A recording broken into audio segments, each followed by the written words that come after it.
Oh god, loaded.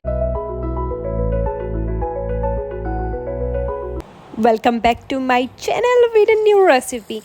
আৰু মই যেহেতু ইটালিয়ান খায়ো বহুত ভাল পাওঁ সেইকাৰণে ভাবিলোঁ আজি ঘৰত কিবা এটা ট্ৰাই কৰোঁ আৰু লগতে আপোনালোককো দেখাওঁ। আজি মই ট্ৰাই কৰিলোঁ এটা ইটালিয়ান ডিছ, নামটো হৈ গ'ল চিকেন আলাকিভ উইথ ভেজিছ। ব'লকচোন চাওঁ। তো এইটো হৈ গ'ল মোৰ ডিছ আৰু এতিয়াতো মই টেষ্ট কৰিম আৰু আপোনালোকক জনাম কেনেকুৱা হৈছে আৰু আপোনালোকেও ট্ৰাই কৰিব পাৰে।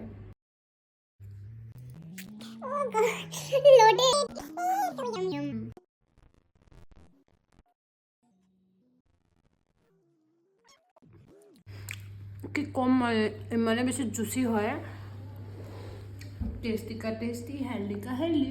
ইটালিয়ান খাই যদি আপোনালোকেও ভাল পায় তেন্তে এইটো ঘৰত আপোনালোকেও ট্ৰাই কৰিব পাৰে। থেংক ইউ ফৰ ৱাচিং, বাই বাই।